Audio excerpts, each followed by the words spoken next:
नमस्कार। मैं वीके शास्त्री अपने चैनल के माध्यम से आप सभी दर्शकों का बहुत बहुत स्वागत करता हूं।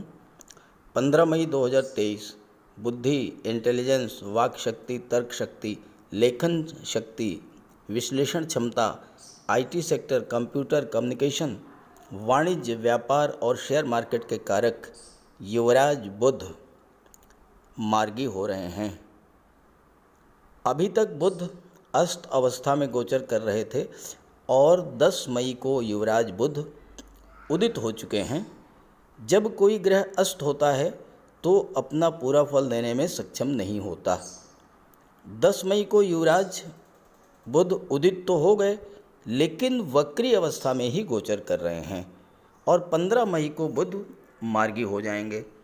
तो 15 मई को बुध उदित और मार्गी होकर मेष राशि में ही गोचर करेंगे और 7 जून तक मेष राशि में गोचर करेंगे। भले ही इसके बाद वृषभ में गोचर कर जाएं, लेकिन मार्गी और उदित तो रहेंगे ही। एक ऐसा ग्रह जो बुद्धि और आईटी सेक्टर, संचार माध्यमों का कारक है, हमारी इंटेलिजेंस और सोचने समझने की, बोलने की क्षमता को प्रभावित करने वाला ग्रह है, अगर वो अस्त हो जाए, वक्री हो जाए, तो इसका कितना नेगेटिव प्रभाव पड़ा होगा हमारे माइंड पर, आईटी सेक्टर पर, शेयर मार्केट पर, इसकी आप स्वयं कल्पना कर सकते हैं। लेकिन अच्छी बात यह है कि 15 मई को ये सारे नेगेटिव प्रभाव समाप्त होने जा रहे हैं और अब बुध अपना पूरा फल प्रदान करने में सक्षम होंगे। तो बुध के उदित होने और मार्गी होने का मीन राशि के जातकों के जीवन पर क्या प्रभाव पड़ेगा, इसी का विश्लेषण करेंगे इस वीडियो में। ये विश्लेषण आपकी चंद्र राशि के आधार पर किया जा रहा है और वीडियो के अंत में मैं आपको बुध के उपाय भी बताऊंगा। दूसरी बात, कमेंट बॉक्स में किसी भी अनजान व्यक्ति के द्वारा दिए गए नंबर पर भूल करके भी कांटेक्ट मत कीजिएगा, आपके साथ फ्रॉड हो सकता है।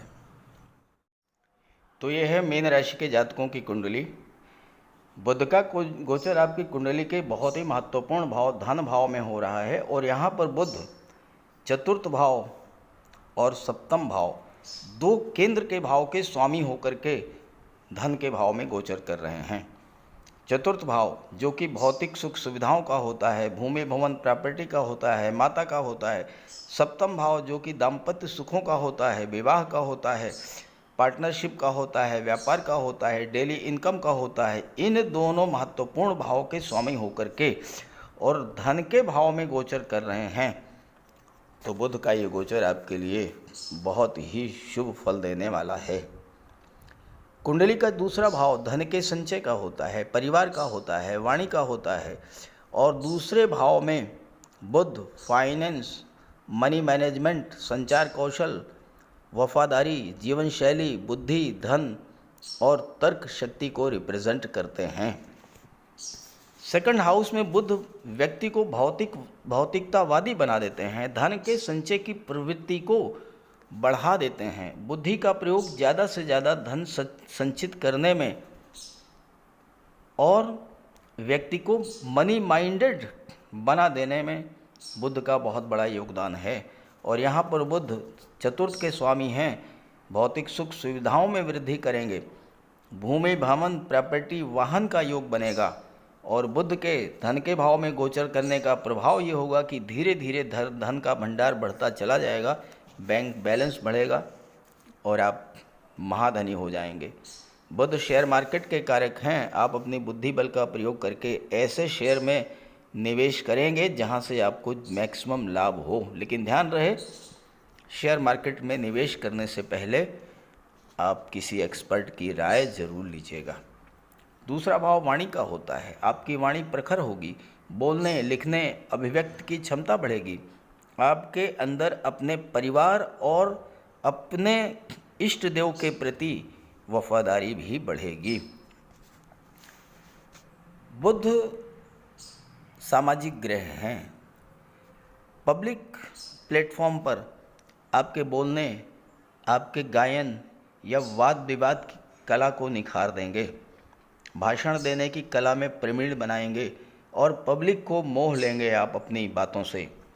राजनीति के क्षेत्र में, एक्टिंग के क्षेत्र में, सोशल मीडिया या पत्रकारिता के क्षेत्र में सफलता मिलेगी और धन का संचय होगा। बुध आपकी विश्लेषण क्षमता, कैलकुलेशन पावर, बढ़ा देंगे और इससे आप बैंकिंग सेक्टर या फिर चार्टर्ड अकाउंटेंट के रूप में, वित्तीय विश्लेषक के रूप में, या टैक्स कलेक्टर के रूप में, या अकाउंटेंसी के क्षेत्र में आपको इस गोचर काल में नौकरी भी मिल सकती है। ध्यान दीजिएगा कि छठे भाव के स्वामी हैं सूर्य। सूर्य बुध के परम मित्र हैं और सूर्य जब छठे भाव में गोचर के स्वामी बनते हैं या गोचर करते हैं तो सरकारी नौकरी का योग बनता है। बुध यहाँ पर आपको इतना अधिक मनी माइंडेड बना देंगे कि आपका मुख्य उद्देश्य अपने प्रयासों से ज़्यादा धन अर्जित करना होगा और आपके जीवन का हर पहलू केवल और केवल धन के लिए होगा। अब ध्यान दीजिएगा कि सप्तम के स्वामी हैं तो सप्तम भाव से भी आपको धन की प्राप्ति होगी। कैसे होगी? विवाह के बाद होगी।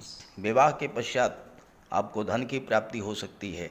यह भी संभव है कि विवाह के बाद ससुराल पक्ष से आपको धन की प्राप्ति हो, क्योंकि बुध की दृष्टि अष्टम भाव पर पड़ रही है। अष्टम भाव ससुराल पक्ष को शो करता है।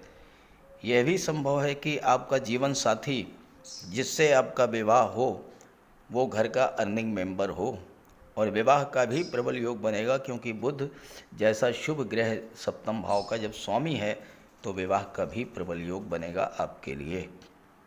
एक संभावना ये भी बनती है कि जहाँ पर आप कार्य कर रहे हैं वहाँ पर अपने सहकर्मी से ही आपके रिलेशन डेवलप हो जाएं और आप उससे विवाह कर लें। तो इस तरह से विवाह के बाद आपकी आर्थिक स्थिति बहुत ही सुदृढ़ होने जा रही है। स्वभाव से आप किसी भी बात को बिना तर्क की कसौटी पर कसे मानने को तैयार नहीं होंगे और यही आपकी विशेषता आपको जीवन में सफलता भी दिलाएगी। अष्टम पर बुध की दृष्टि पड़ेगी। अष्टम भाव अचानक हुई घटनाओं का, गुप्त रहस्यों का, गुप्त विद्याओं का, आयु का, ज्योतिष का, रिसर्च का होता है, गुप्त धन का होता है। यहाँ बुध आपको अचानक से शेयर मार्केट या लॉटरी से धन की प्राप्ति करा देंगे। इंश्योरेंस या मार्केटिंग के क्षेत्र से आपको धन मिल सकता है। शेयर ब्रोकर के रूप में, कमीशन एजेंट के रूप में आप बहुत अच्छा धन अर्जित कर सकते हैं। अचानक से आपको घर मिल सकता है, अचानक से आपको नौकरी मिल सकती है और अचानक से ही आपको धन की भी प्राप्ति हो सकती है। रिसर्च के क्षेत्र में आप अपनी बुद्धि का भरपूर उपयोग करेंगे। डाटा एनालिसिस के क्षेत्र में सफलता मिलेगी। पुरातत्व विभाग या रिसर्च के क्षेत्र में आप धन, नाम और यश कमाएंगे। अष्टम भाव में बुध की दृष्टि पड़ना आपके अंदर चीज़ों को जानने और समझने की इच्छा पैदा करेंगे। घर और व्यवसाय के लिए धन की भी व्यवस्था करेंगे।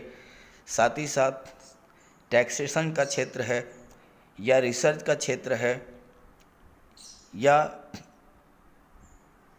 इंश्योरेंस का क्षेत्र है, इन सब क्षेत्रों से आपको धन की प्राप्ति कराएंगे। तो मीन राशि के लिए बुध का उदित होना 15 मई से आपके जीवन में बहुत बड़ा सकारात्मक परिवर्तन लेकर के आ रहा है। बुध का और अधिक लाभ आपको मिले, इसके लिए आप बुध का उपाय कर लीजिएगा। बात करते हैं उपायों पर। बुध के इस गोचर का पूरा लाभ लेने के लिए बुध का उपाय जरूर कीजिएगा, और बुध का उपाय बहुत आसान है। भगवान श्री गणेश की उपासना करें और बुधवार के दिन गणेश जी के मंदिर में जाकर साबुत हरी मूंग का दान करें और गणेश जी के चरणों में बैठ करके कुछ देर अपनी समस्या का निवेदन करें। गणेश जी से आप अपनी बात रखें और उनका आशीर्वाद प्राप्त करें। ऐसे ही माता दुर्गा के मंदिर में जाकर के हरे रंग की चूड़ियाँ अर्पित करें। बुधवार के दिन गौ माता की सेवा करें और हरा चारा या गुड़, जो भी आपके लिए संभव हो, वो उन्हें खिलाएं। बुधवार के दिन किसी किन्नर को यथाशक्ति आप दान करें और बुधवार के ही दिन घर के मुख्य द्वार पर पंच पल्लव का तोरण लगाएं, तो इससे आपको लाभ होगा। देखिए, बुध अकेले एक ऐसे ग्रह हैं जो कि राहु पर नियंत्रण कर लेते हैं। तो अगर बुध बली होंगे तो राहु पक का कोई भी अशुभ प्रभाव आप पर नहीं पड़ेगा। इसलिए बुधवार के दिन ओम बुम बुधाय नमः, ओम बुम बुधाय नमः इसका जाप करें और मिट्टी का एक खाली घड़ा जल में प्रवाहित कर दें। रत्न धारण करना चाहते हैं तो पन्ना धारण कर सकते हैं, लेकिन किसी योग्य ज्योतिषी की सलाह लेने के बाद। बुध का रंग हरा होता है, तो अपने घर में जितना आप हरियाली रख सकें, पेड़ पौधे लगा दें, फूलों के पौधे लगा दें। अगर जगह नहीं है तो गमले में कुछ पौधे लगा दें। इससे एक तो हरियाली रहेगी घर में, और दूसरी बात बुध आपसे प्रसन्न होंगे। और आपके घर में कोई कन्या हो, आपकी बेटी, बहन या भतीजी, कोई भी हो, कभी भी आप घर से बाहर जाएं और वापस आते समय खाली हाथ न लौटें, उसके लिए कुछ लेकर के आएं। मिठाई है, खिलौने है, चॉकलेट है, टॉफ़ी है, चिप्स हैं, कुछ भी लेकर के आइए। खाली हाथ मत आइए, उसका आशीर्वाद प्राप्त करते रहिए। और अगर आप किसी शुभ कार्य के लिए घर से बाहर निकल रहे हैं तो जाने से पहले उस कन्या को कुछ उपहार दे करके निकलें। कुछ नहीं है तो 10-20 रुपए ही दे दें। रास्ते में गौ माता मिल जाए तो उनको प्रणाम करके और गुड़ खिला दीजिए। और रास्ते में अगर कोई किन्नर मिले तो उसे कुछ पैसे दे दीजिए, उसे दान दे करके उसका आशीर्वाद प्राप्त कर लीजिए। ये बहुत सरल से और छोटे छोटे उपाय हैं। जिस भी कार्य के लिए आप जा रहे हैं, चाहे वो शादी ब्याह का रिश्ता तय करना हो, चाहे नौकरी या इंटरव्यू के लिए जा रहे हों, चाहे किसी बिजनेस डील के लिए जा रहे हों, आप जिस भी कार्य के लिए जा रहे हों वह कार्य आपका सिद्ध होगा। तो बुध के उपाय ज़रूर कीजिएगा। और ये जानकारी और मेरी बात अगर आपको अच्छी लगी हो तो अपने साथियों को, मित्रों को भी ज़रूर शेयर कीजिएगा। नमस्कार।